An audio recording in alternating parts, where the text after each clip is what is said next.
Hoje eu quero convidar você a abrir no texto que você vai já ver aí na sua tela, de Hebreus, no capítulo 5, do verso 11 até o verso 14.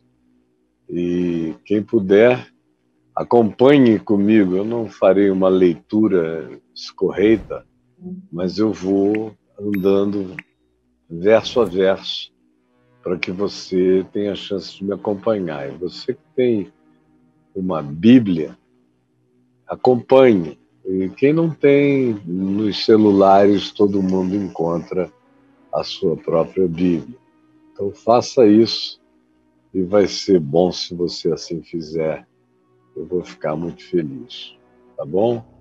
Olha só, ontem vocês lembram que eu falei sobre aqueles que, tendo tido a oportunidade de conhecerem o Evangelho, não tiraram proveito dele, não aproveitaram a oportunidade, a chance que lhes foi dada de crescerem no Evangelho, na palavra que lhes foi transmitida. E o escritor de Hebreus diz que transmitida através de anjos, de mensageiros espirituais, e nos últimos tempos, ele diz, foi transmitida pelo Filho, que é a expressão exata do ser de Deus. É assim que Hebreus começa, dizendo que Jesus é o Filho, expressão exata do ser de Deus.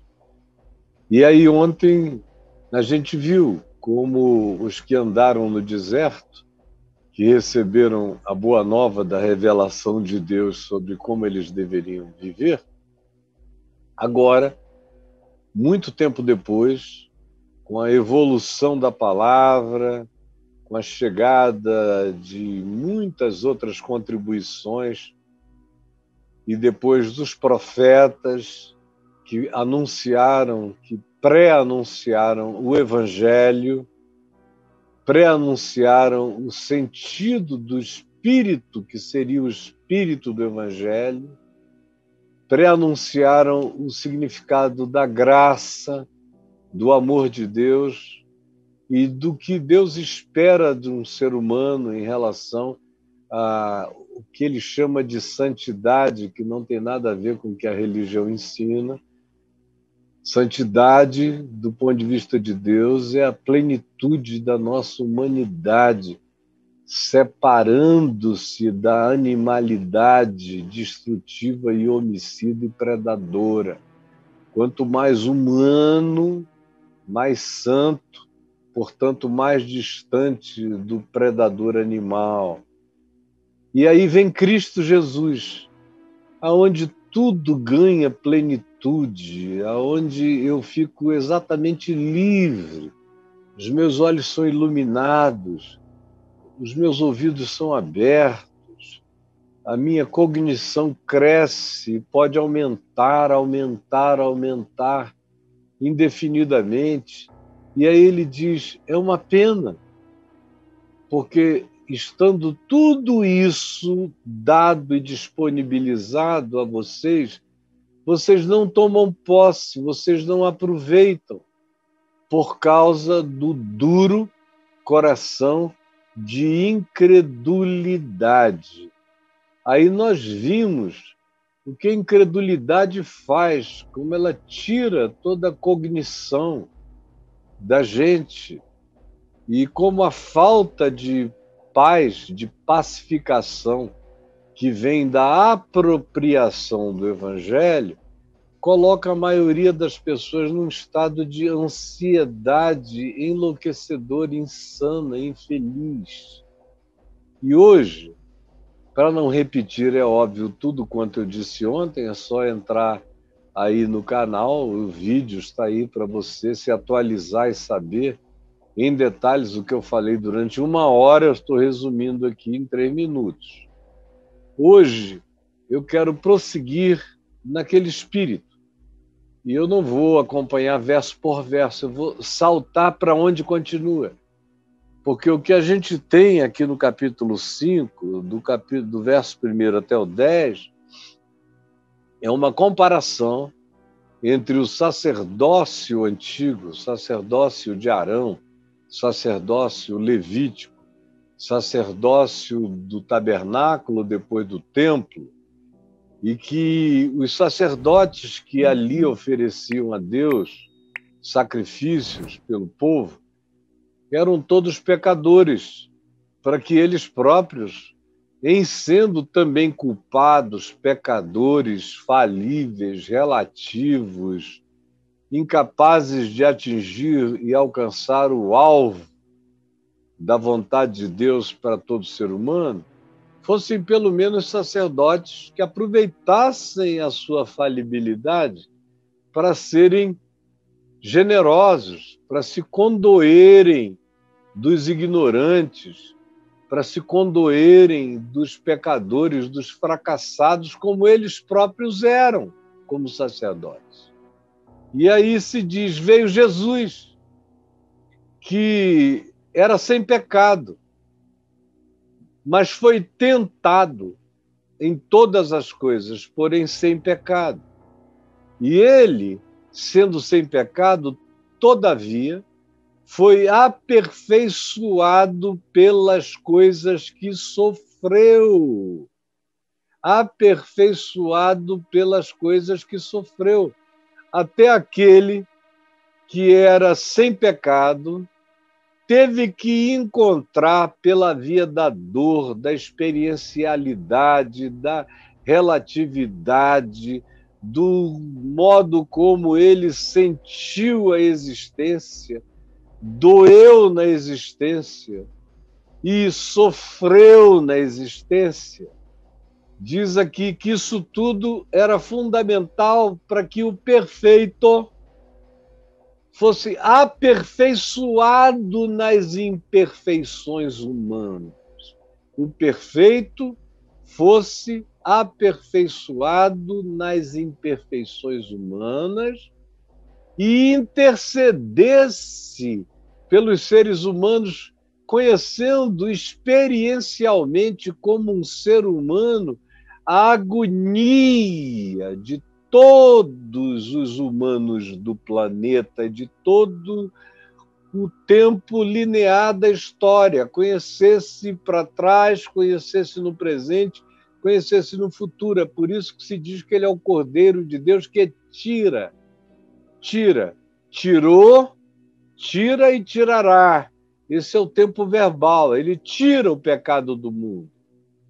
E ele é aquele que é capaz de se condoer das dores de todos os pecadores, não apenas de alguns, mas de todos, todos. Como João diz, não somente pelos nossos próprios pecados, mas também pelos do mundo inteiro. Isso é mais explícito do que a explicitude. Está dito em várias manifestações de construções explícitas da revelação, com clareza absoluta para quem souber ler. Não precisa nem interpretar, basta crer no que está lendo. Pois bem, e agora aqui então se diz que ele se condoeu e se tornou o autor da salvação eterna. Autor da salvação eterna para todos os que lhe obedecem.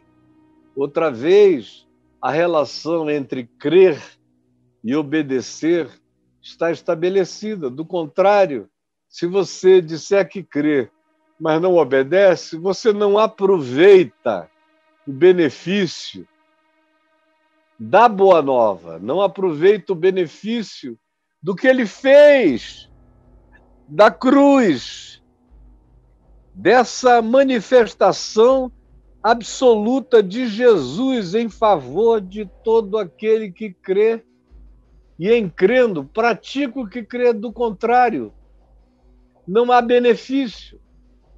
Porque como Deus vai beneficiar aquele que diz que crê, mas não pratica o que crê? portanto, não toma posse do que foi feito em favor do indivíduo. É a fé que se apropria.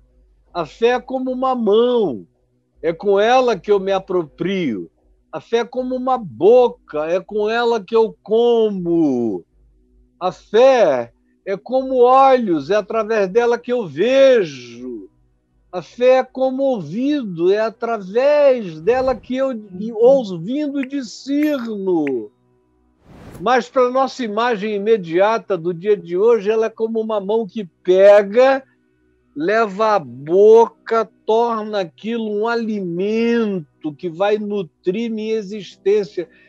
Esse crer sem o apropriar da fé, sem o praticar, que é o ruminar, que é o roer, que é o comer, que é o ingerir, para que eu tenha os elementos dessa força para viver, conforme ontem exaustivamente eu expliquei. Quem quiser mais, vá lá para ver o que eu disse ontem. Isso dito, se diz também que ele é o sacerdote eterno segundo a ordem de Melquisedeque, ou seja, não vai haver mais mudança. O que Jesus fez está feito, está consumado. Ele se tornou sacerdote eterno, não tem mais o que mudar, não tem mais turnos, não tem variações, não tem mais nada. Ele é o único, ele é o absoluto, absoluto. E ele é o intercessor, ele é o solidário em relação a toda dor humana, toda calamidade humana, toda fraqueza humana, tudo aquilo que em nós é absolutamente relativo. Ele é o salvador de toda a relatividade humana. Está pago, está consumado. Aí você diz, e daí? Não está pago e não está consumado? Está. Mas você quer ter proveito? Você quer ter paz? Você quer ter aquela paz de Deus que eu falei ontem, que é ultra circunstancial? Você quer o contentamento, que não depende também da validação de circunstâncias, ou de que as coisas estejam todas indo muito bem?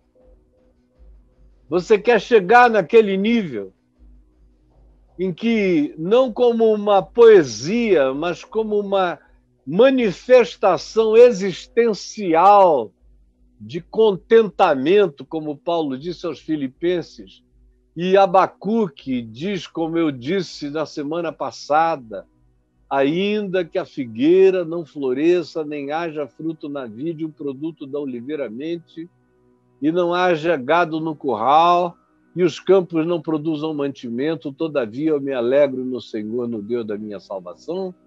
Você quer viver assim, com esse poder de andar por sobre brasas? Você quer viver com esse poder de andar sobre as águas? Você quer viver com esse poder de suportar a cruz, a injúria, a mentira, a oposição, a satanagem humana e também espiritual? Quer ter esse escudo? Quer ter essa força, esse capacete da salvação, guardando a sua mente, esse escudo, essa couraça de justiça da certeza de que você está justificado por Deus em Cristo? Quer ter o escudo da fé? Quer usar aquela espada do Espírito que é a palavra de Deus e não é um livro, é uma consciência do que está feito em nosso favor e que ninguém pode tirar isso. E você quer ter o benefício, quer experimentar a realidade do que foi feito em seu favor? Então você tem que tomar posse pela fé e tem que colocar em prática, porque a fé sem prática, a fé sem obras é morta. Isto dito, olha a introdução, porque Tem gente que chega aqui agora e eu preciso ajudar o pessoal a atualizar a caminhada, mas o melhor é ir lá e ouvir o que eu disse ontem, nos dias anteriores, porque, de certa forma, a gente vem numa sequência de significados. Aqui hoje se diz no verso 11: a esse respeito temos muitas coisas que dizer e difíceis de explicar. É o escritor de Hebreus que está dizendo. A esse respeito, ele está agora se referindo à ordem de Melquisedeque, que é uma coisa que eu vou explicar para quem fizer o meu curso de Hebreus, que vem logo depois do meu curso sobre medo. Hebreus. Eu vou entrar direto, vou falar muitos dias sobre a ordem de Melquisedeque. Então, ele diz a esse respeito, do autor da salvação eterna, que é o nosso sumo sacerdote para sempre, segundo a ordem de Melquisedeque, temos muitas coisas que dizer sobre isso. Mas presta atenção. E difíceis de explicar, porquanto vos tendes tornado tardios em ouvir. A ênfase ontem toda foi no duro coração de incredulidade que nos afasta da promessa, de tomarmos posse da promessa. Hoje aqui ele entra num outro aspecto, ele fala desse atraso, desse retardo, desse retardamento. Vos tendes tornado tardios em ouvir. Tardios como? Porque o meu ouvir, o meu entender, o meu discernir pode estar em estado de atraso. O duro coração de incredulidade entope tudo. Tira a minha cognição total. Eu não entendo nada, conforme eu disse longamente ontem. Mas esse estado aqui é daqueles que entram numa dimensão de preguiça espiritual. É gente que compreendeu uma gota e acha que entendeu o oceano. É gente que viu uma árvore e pensa que conhece o gosto do fruto. É gente que viu o jorrar de uma fonte e pensa que conhece a salubridade da água, que nunca provou nada. É gente que se contenta com o mínimo, como tem uma quantidade enorme de pessoas que vivem do mínimo, e o mínimo não os ajuda a tomarem posse daquilo que se diz: de todas as árvores do jardim podeis comer. É como, tendo a oferta de comer de tudo, o indivíduo para numa árvore e é só dela que ele come. O jardim está lotado de tudo que é maravilha e delícia, de toda sorte de bênçãos espirituais em Cristo Jesus. Mas o indivíduo vive do mínimo, como Paulo chama, escrevendo aos Coríntios, são aqueles que são salvos pelo fogo. É aquele cara que não aproveita, não toma posse também. São aquelas pessoas que vivem para o mínimo possível de tudo e não deixam o evangelho criar nenhuma raiz na vida deles. E aí eles entram em estado de atraso, que é uma outra realidade que a gente constata, porque esse pessoal aqui, a quem a Epístola aos Hebreus foi escrita, alguns desses indivíduos, estavam sabendo do Evangelho já há 30 anos, 35 anos, porque com toda certeza a Epístola aos Hebreus foi escrita enquanto Jerusalém não tinha sido derrubada, destruída, nem o templo. Por isso a gente tem uma ideia da data. Isso tem que ter acontecido antes de Jerusalém ser destruída. Portanto, essa epístola deve ter sido escrita 30 anos, 35 anos depois de Jesus. Ou seja, na realidade, ela tem 25 anos de consciência de validade sendo anunciada, porque os primeiros 10 anos a igreja ficou naquele claustro, naquela bolha de Jerusalém, não foi a lugar nenhum. A lugar nenhum. Então, provavelmente o escritor dessa epístola, que a gente não sabe com certeza quem possa ter sido, mas foi, no mínimo, alguém discípulo dos apóstolos, e eu já dei uma aula que está gravada a esse respeito, falando sobre a autoria da carta. Não é o caso agora de eu perder esse tempo, mas alguém que conviveu com os apóstolos intimamente, eventualmente com Paulo, eventualmente a epístola possa ter sido até escrita por alguém como Barnabé ou uma outra figura dessa natureza e dessa projeção. E aqueles que estavam sabendo do Evangelho entre eles, os mais velhos tinham 30 anos de fé, os mais novos tinham alguns anos. Mas para o escritor de Hebreus, eles estavam todos em estado de retardo. Eram todos retardados espirituais. Todos retardados, como aqui entre nós.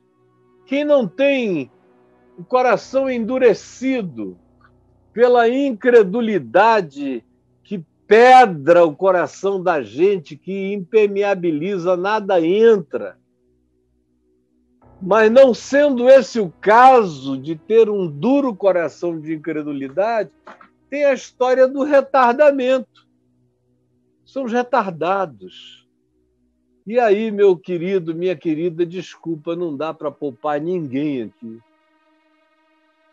Porque devia estar todo mundo num outro estágio, lá na frente. O Evangelho não é promessa vazia. Ele coloca você onde ele diz que coloca você, se você quiser experimentar.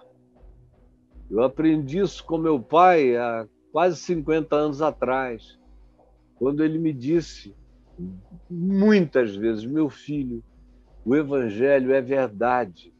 Eu sei que é porque eu aproveito tudo.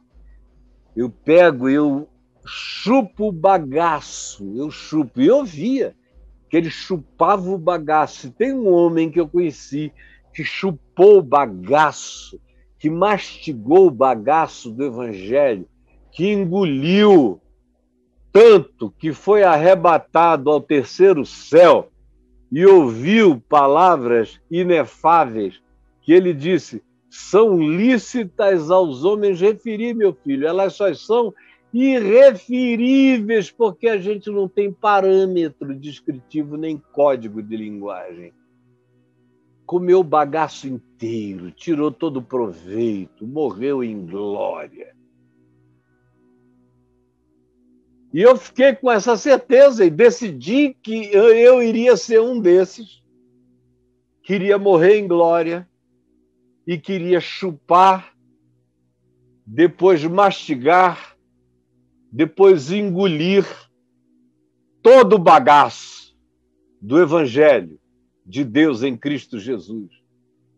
Não quero ser o rei das beiradas, ficar rodando por ali, olhando, querendo aula de teologia, de doutrinação, de conhecimentos bíblicos, conhecimento do livro Bíblia, ao invés de ter a experiência do Evangelho, a experiência da palavra, a experiência de Cristo em Jesus, a experiência do Espírito Santo, a experiência do amor de Deus. Quando eu digo experiência, é comer, é provar pela fé, é tomar posse. É tomar posse. É viver a plenitude do que está sendo proposto e que já foi realizado, para que eu não tenha que ter nenhum esforço. Como eu disse ontem, o esforço é descansar e tomar posse do que foi feito e não ter o duro coração de incredulidade. E, em segundo lugar, como eu vos digo agora, não ter esse espírito tardio, como Jesus disse àqueles dois que estavam indo de Jerusalém a Emaús, está lá em Lucas, você lê no capítulo 24, eles estão indo de Jerusalém para Emaús, falando da sexta-feira, e era domingo, e o assunto deles era a morte de Jesus, como tinha sido uma decepção, como eles esperavam que ele fosse aquele que haveria de redimir a Israel, mas sendo esse já o terceiro dia, nada aconteceu. Aí eles dizem, é bem verdade que algumas das mulheres que conosco estavam, tendo ido ao sepulcro, voltaram dizendo que ele vive, mas nós não vimos nada, e já é o terceiro dia, a gente está voltando para casa, para o nosso cotidiano, para a nossa vidinha, Ao invés de ser vida e vida em abundância, a gente está voltando para a nossa vidinha. Como a maioria aqui estão em estado de atraso, estão vivendo dores e sofrimentos, quando na realidade a ressurreição já aconteceu. A ressurreição já aconteceu, a morte já morreu. Esse papo ficou esgotado.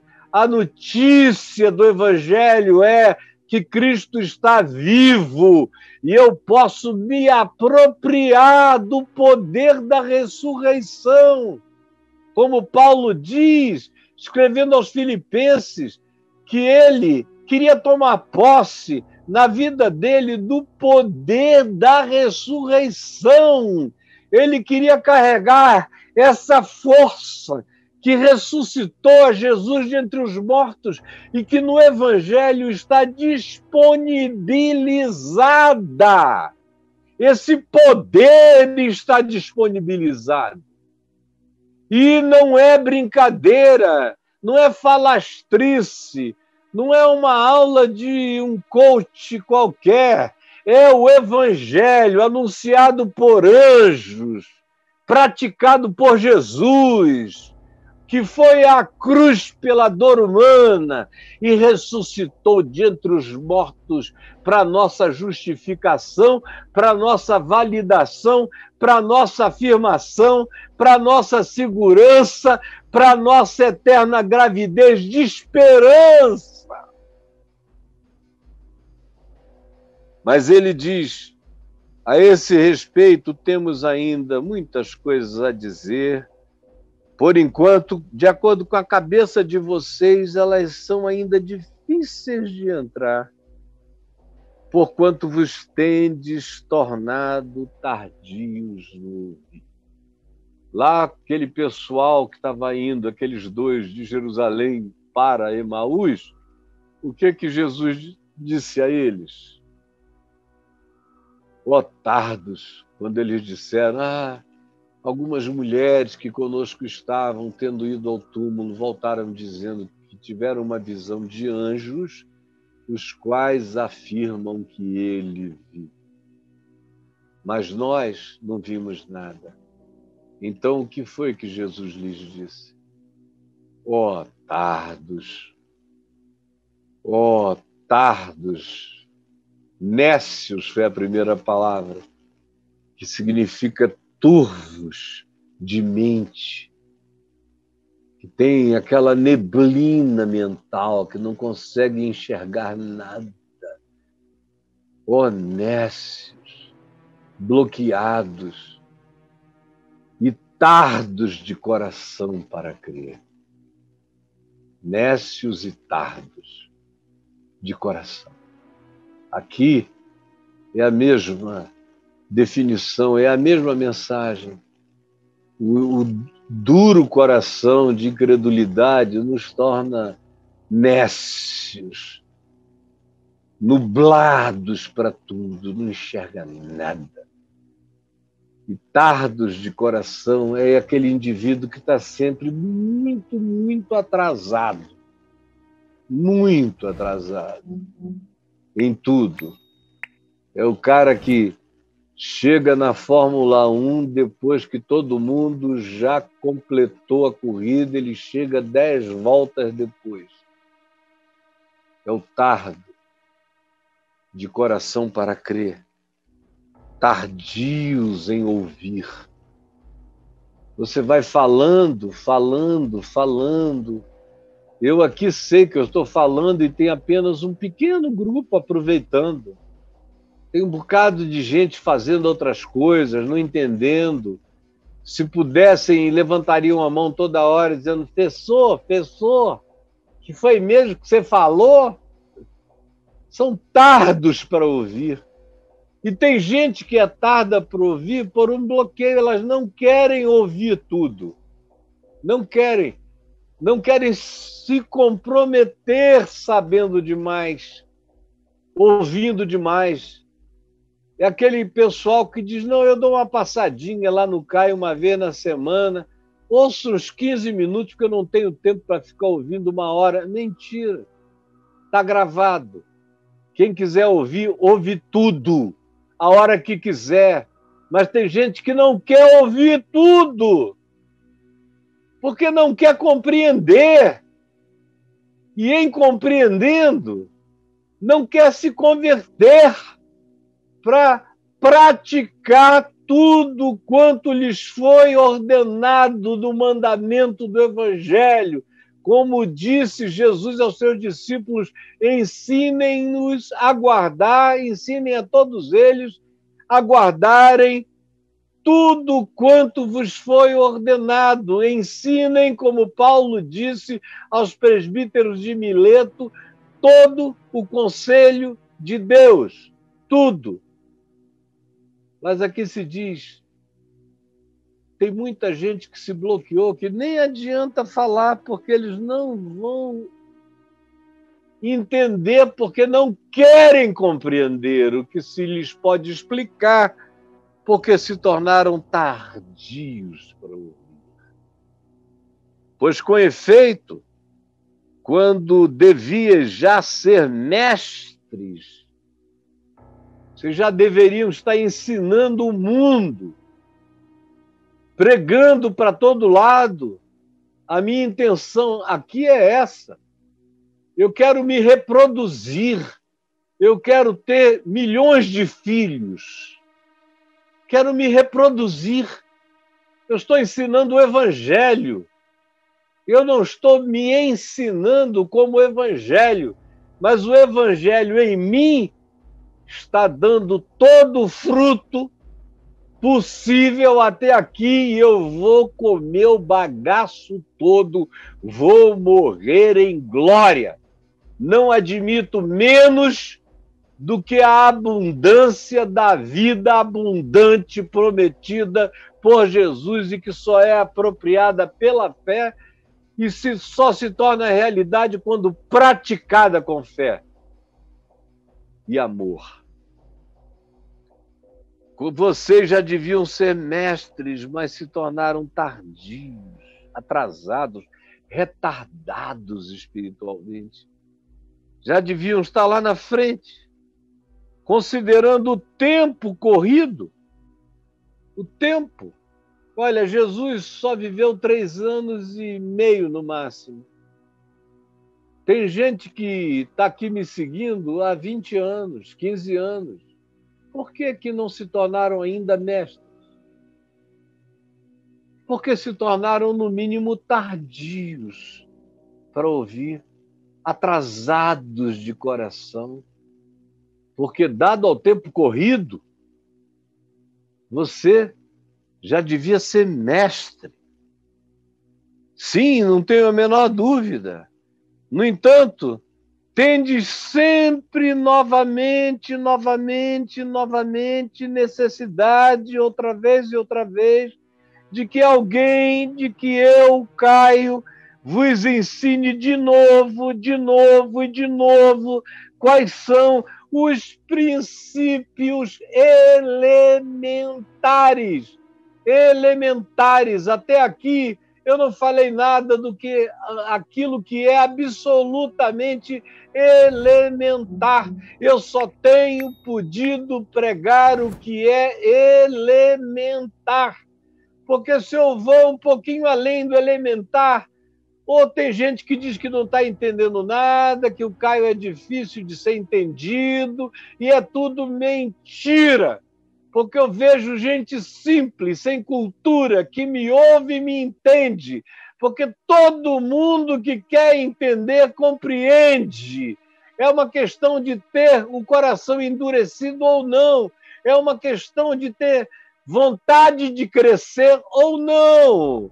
Quem não tem vontade de crescer, delibera andar no passo mais curto para não ter que saber tudo e ter que se tornar mestre da vida, ensinando a outros o que está aprendendo com esse alguém aqui. Eu sou um alguém levantado por Deus para ensinar o Evangelho a você e a milhões de outros já há dezenas de anos, e eu peço ao Senhor que me dê mais vida, mais sabedoria, mais entendimento, mais simplicidade, mais compreensão para ensinar a sua geração e a geração do seu filho, quem sabe a do seu neto, que ainda vem por aí, o Evangelho, quem sabe encontrar um grupo que queira deixar as coisas elementares.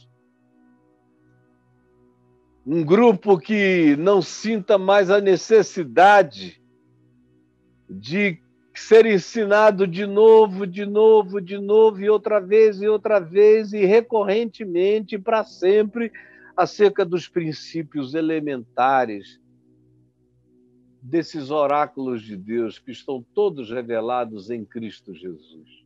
Tudo. Está tudo revelado no Evangelho. O Velho Testamento inteiro tem seu cumprimento absoluto em Jesus, por isso ele disse que não ia cair nem um i, nem um tio da lei até que tudo se cumprisse, porque ele cumpriu tudo. Quando ele disse está consumado, ele cumpriu tudo. Está tudo cumprido em Cristo. E o que foi ensinado pelos apóstolos, eu trago de volta para Jesus e passo pelo filtro do Evangelho. Se o que os apóstolos ensinaram passar pelo filtro, fica. Como, por exemplo, quando eles falaram algumas coisas de costumes da época. Mulher não fala, tinha escravos, conselho para como lidar bem com escravo, aquilo tudo morreu. Porque em Cristo Jesus não tem que haver nem homem, nem mulher, nem escravo, nem liberto, nem nada disso. Morreu. Aquilo tudo ali caiu em obsolescência, não serve nem para como eu devo tratar os meus empregados. Não, a CLT é muito superior a como Paulo ensinou que se deve tratar um escravo. Bom, seja bom com ele, escravo, seja bom com o seu patrão. Nós evoluímos, a humanidade evoluiu, a própria fé em Cristo fez o Ocidente evoluir para leis de relacionamento humano muito superiores, muito melhores, onde ninguém é escravo de ninguém, ninguém é senhor de ninguém. Nós somos todos iguais e temos que respeitar uns aos outros como iguais. Todo racismo, portanto, é abominação, todo escravagismo, toda dominação, todo senhorio, toda a submissão imposta por homens a mulheres, tudo isso é pecado e é perversão do Evangelho. Homem tem que amar a sua mulher, mulher tem que amar o seu marido, ambos têm que ser fiéis um ao outro, eles são iguais, e o cabeça de ambos não é o homem, o cabeça de ambos é Cristo Jesus, que é o cabeça da igreja, e o marido e a mulher são membros desse corpo, onde Jesus é o cabeça e o Evangelho é o chão. O Evangelho é o chão, é por onde a gente anda, é por onde a gente caminha. Meu Deus, até quando vocês não vão entender? Isso não é nem a coisa profunda, eu estou falando das basicalidades do ensino de Cristo Jesus. É que a gente não passou disso ainda. Quando se fala nisso, eu posso falar o que eu quiser, porque eu estou livre de ter qualquer evangélico querendo me botar no cabresto há muitos anos. Por isso eu sou tão perigoso e por alguns tão odiado, pela liberdade absoluta de não ser contido por nada e por ninguém, ensinando a verdade sobre o Evangelho de Cristo Jesus, sobre esses oráculos de Deus que em Cristo estão revelados, manifestos para cada um de nós, mas tem gente que se tornou tardia, já devia ser mestre na prática, mas não quis praticar, no entendimento, mas não quis entender, e os anos vão passando, e você não quer crescer, e fica sentindo necessidade de que alguém ensine de novo, quais são os princípios elementares do ensino de Deus, do ensino do Evangelho. Assim vos tornastes como necessitados de leite, assim, sabe? Aqui no peitinho, eu ponho até o último dia da minha vida, vou dar leitinho e peitinho para quem precisar. Mas eu gostaria muito que você, com o coração humilde, porque sem humildade você vai se tornar uma coisa horrorosa. Você vai só saber o que eu estou ensinando, mas você não vai ter a beleza dessa prática, a verdade dessa prática, porque só com humildade você pode ser mestre. Um mestre sem humildade é um exator, é um cobrador de conhecimentos perversamente cobrados, é um arrogante, se torna um soberbo, se torna, portanto, um anti-evangelho ambulante, se torna alguém horroroso, horroroso. Sem humildade e um coração quebrantado, todo saber sataniza. Sem humildade e um coração quebrantado, todo saber sataniza. Guarde isto. Sem humildade e um coração quebrantado, todo saber sataniza. Eu estou falando aqui de qualquer saber, mas sobretudo do saber acerca dos oráculos de Deus, do Evangelho de Jesus. Saber isso, sem um coração quebrantado e humilde, sataniza. Então se diz, ora, todo aquele que se alimenta de leite ainda é inexperiente na palavra, no Evangelho, na justiça de Deus, que excede a dos escribas e fariseus, é uma eterna criança, vira um retardado mental. A gente não pode nem dizer é um filho especial que eu tenho, porque não é especial, não é uma condição intransponível, não é algo imposto pela natureza das coisas, não. É retardado, é um filho retardado, é inteligentíssimo, podia tudo, mas decidiu não saber ler, nem escrever, nem compreender, Ele vai para a aula e bota um tapador nos ouvidos, fica olhando para baixo, jogando o jogo mais idiota que ele possa, porque ele não quer. Ele se faz impermeável. Ele não é só criança, é uma criança que se tornou birrenta contra o ensino gratuito do Evangelho que lhe é dado para benefício pessoal, mas ele nunca assume e não quer entender. Aí se torna retardado. Vocês todos, ele diz, dado ao tempo decorrido, já deveriam ser mestres, mas não, são crianças retardadas. E a gente tem que ficar dando peitinho para lá e para cá, para lá e para cá, porque vocês não querem praticar o Evangelho. Só quem pratica entende para si mesmo, porque o Evangelho só se torna compreensível depois que, pela fé, eu começo a praticá-lo. Tudo que Jesus ensinou, eu pratico. Aí ele vai crescendo, e aí eu vou compreendendo, eu vou vendo que aquilo tudo é maravilhoso.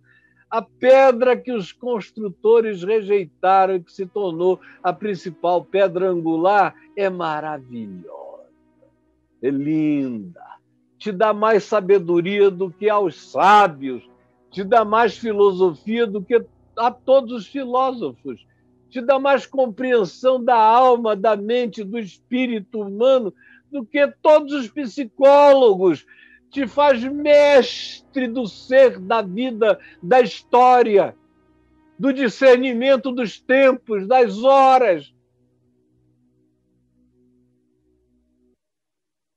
Você não tem ideia de como a sua mente pode crescer, de como o seu coração pode se tornar infinitamente carregado da sabedoria e do amor de Deus, ao invés de ser uma vida de criança que fica só tomando leitinho, e não alimento sólido. Ah, como tem tanto alimento sólido que você podia ter acesso a ele, comer dele, viver dele, se pacificar nele e ser legitimamente empoderado pela força do Espírito Santo e pela compreensão do Evangelho de Deus na sua existência. Ora, todo aquele que se alimenta de leite, esse leitinho aqui, você só está me ouvindo falar de leitinho, eu só estou dando leitinho, eu não tenho podido passar de leitinho. Todo aquele que só se alimenta desse todinho, desse leitinho, é inexperiente na palavra. Note, é inexperiente na palavra. E na palavra não é inexperiente no conhecimento da Bíblia, saber os livros. Não, não tinha Bíblia. Não tinha. Era tudo oral. O que Jesus falou, Jesus disse, ensinem a outros. Aí eles ensinaram. Atrasadamente, todos os apóstolos ficaram presos em Jerusalém, quase 8, 10 anos, sem ir a lugar nenhum, praticamente. Até que chega Paulo. É Paulo que semeia a palavra. Ele nunca leu nada. Não tinha escrito de ninguém, nem de Tiago, nem de Pedro, nem de Judas, nem de nada. Foi Paulo que começou a escrever. Até a escritura que a gente tem aqui foi profundamente motivada por Paulo. Foi Paulo que escreveu as cartas. Foi Paulo que discipulou Lucas, que escreveu Atos e o Evangelho de Lucas. Fazendo uma pesquisa pormenorizada, ele escreveu o Evangelho de Lucas e Atos dos Apóstolos.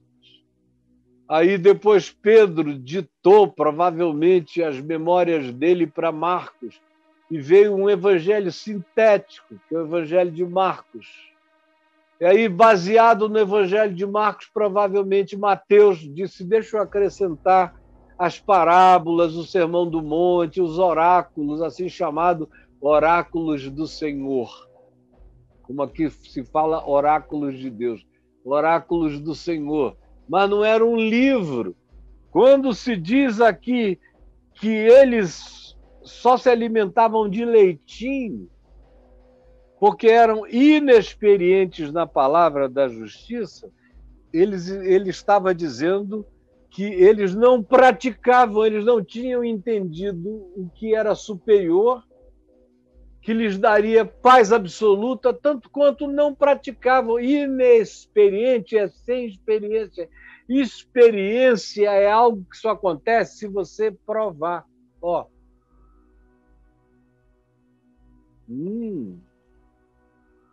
Eu estava inexperiente.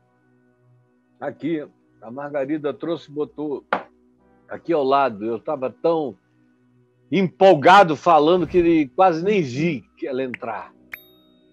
Depois é que eu vi que estava aqui. E agora eu tive a primeira experiência. Experiência só bebendo, só sujando o bigode. Ó.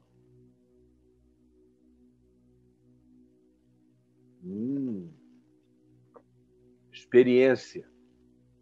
Estou experimentando. Está ótimo, está bem feito. Maravilhoso.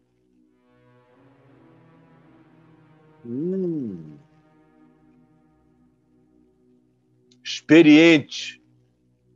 Eu estou ficando experiente, já bebi a metade.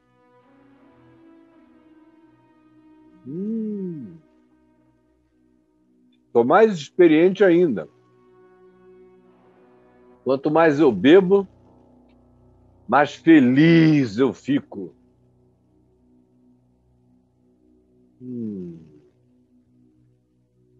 Desculpe a demora. Tem o quê? 1 minuto e meio? 1 minuto?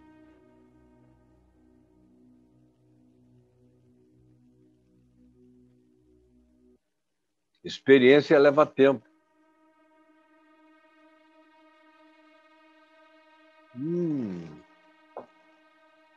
Não muito tempo. Olha aqui, ó.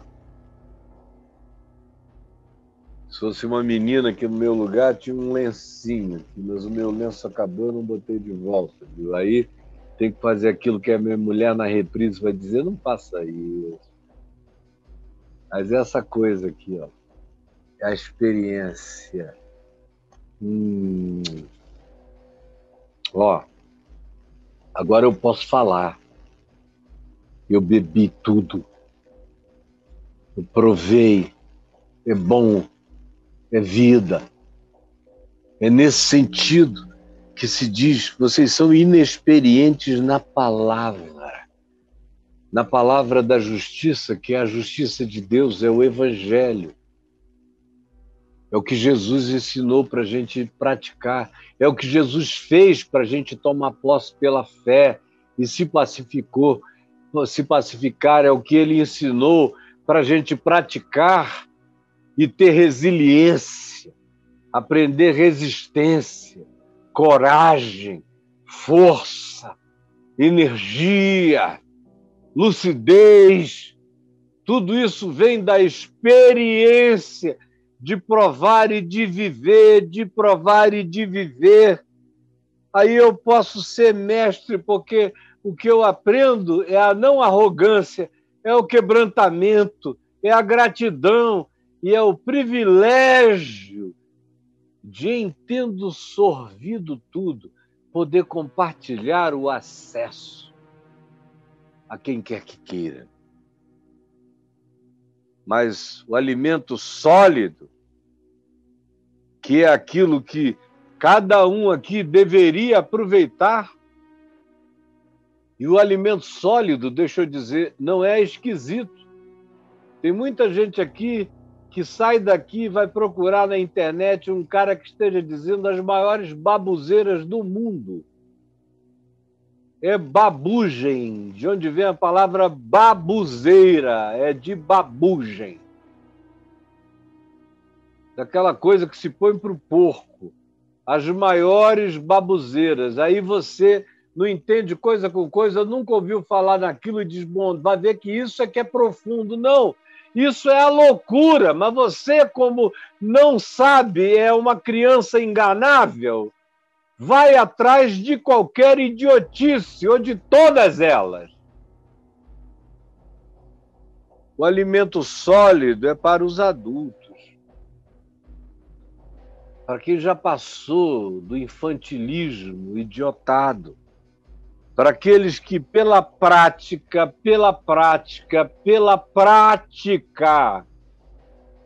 tudo no Evangelho é pela prática, é a fé posta em prática, é a prática que fortalece a fé, que se joga cada vez mais na prática, é um ciclo virtuoso e crescente.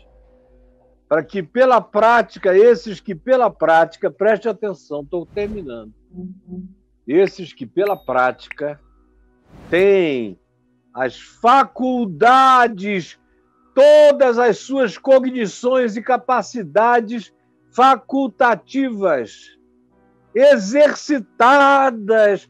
Não dá para você viver o Evangelho sem a prática, sem o exercício, sem a prática, sem o exercício. Esses que têm as faculdades exercitadas para discernir não somente o bem, mas também o mal.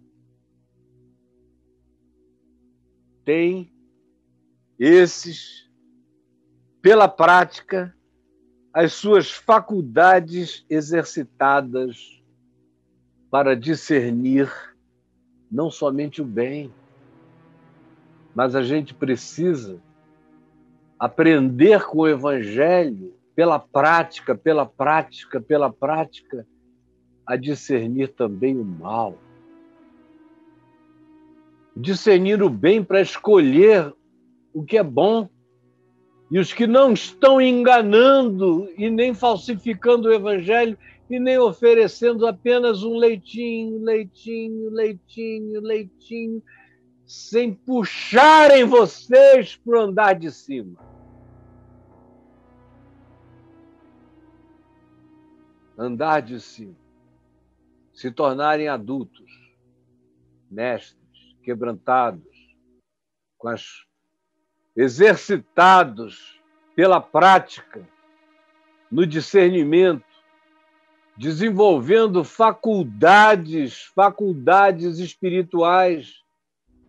Tem gente que acha que para aprender alguma coisa sobre o Evangelho tem que ir para uma faculdade teológica.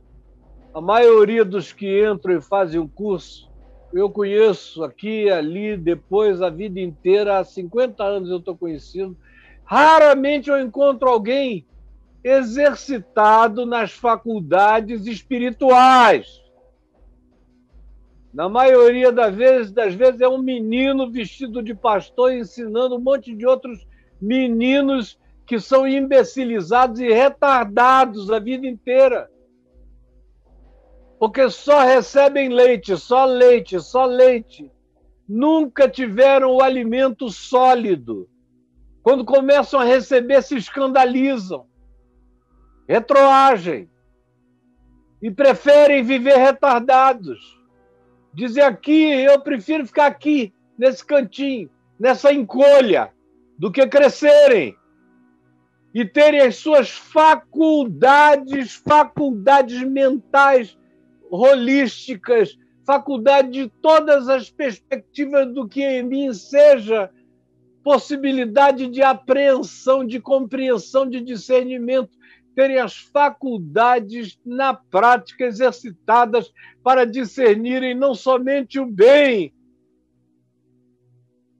mas discernirem também o mal. Discernirem o mal. E nesses dias, a gente precisa de muita faculdade para discernir o bem, para praticá-lo. Embora o bem seja tão óbvio, qualquer criança consegue saber o que é bom e o que é ruim. Mas aqui não se diz apenas que a gente consegue fazer uma diferenciação entre bem e mal. Aqui se usa a palavra discernir. discernir não somente o bem, mas até o bem precisa ser discernido. Porque existem males vestidos de bondade, discernir o bem. E discernir também quando o bem não é adoecedor, porque esteja sendo praticado fora da saúde da fé. Todo bem praticado, como diz Paulo escrevendo a Tito, sem a saúde da fé, o Paulo diz, ensina-os a serem saudáveis na fé. São pessoas legais, Paulo diz, são bons, mas não são saudáveis. É preciso discernir o bem para ajudar a gente boa a não ficar doente de bondadismo e de outras coisas semelhantes. Discernir não somente o bem, mas discernir também o mal. O mal que vem com cara de anjo de luz, como Paulo diz aos Coríntios. Anjos de luz, ministros de justiça, vêm dizendo que vão ministrar justiça. Vêm como apóstolos, mas Paulo diz que são falsos apóstolos. Vêm como profetas, e Jesus disse que eles viriam em abundância, mas seriam falsos profetas. Vêm como ideologia salvadora, mas são mentiras. Vêm como extremismos necessários, com um convite à polarização fanatizada. É mal, e a maioria não sabe discernir, pendulam de um lado para o outro. Estamos numa situação tão trágica que a própria igreja, no ocidente da Terra, se tornou o pior dos lugares. Espiritualmente falando, seco. Cheio de lágrimas, de choro sem lágrimas. Não se fala mais em arrependimento, em conversão, no que Cristo fez na cruz e no que Ele deu para vivermos. Tudo isso está anulado, acabado. É só milagrice, é só prosperidade, é só dinheiro, é só show, com luzezinhas apagadas e alguém sensualmente tentando te converter a um evangelho que não é de Cristo. É preciso aprender a discernir não somente o bem, mas o evangelho me ensina a discernir tudo.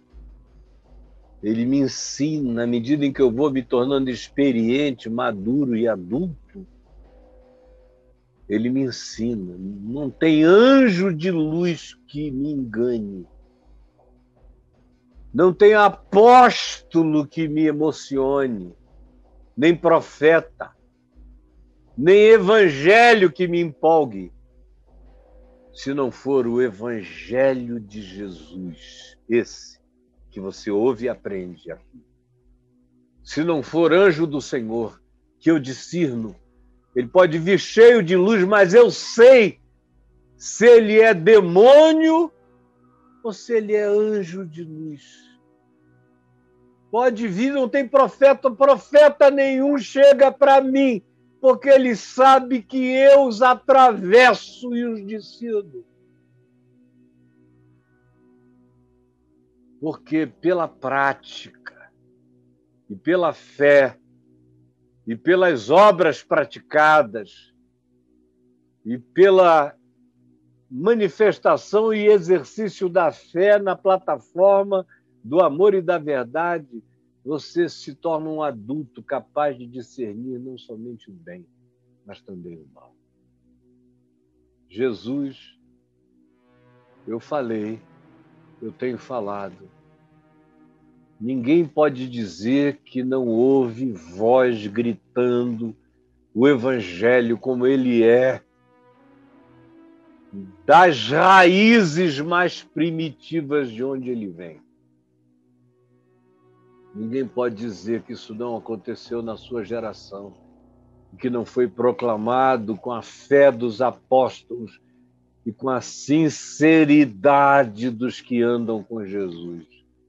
Eu te peço que isso exploda no poder do Espírito Santo, no coração de milhares de pessoas, e que eu ainda veja outra vez na minha geração, ou quem sabe pela primeira vez, uma grande revolução de gente cheia desse Evangelho e do Espírito Santo, indo pelo mundo, ensinando a toda criatura, ensinando na família, ensinando na vizinhança, reunindo pessoas, chamando amigos, compartilhando a palavra, dando acesso a eles a todas essas portas abertas na tua graça.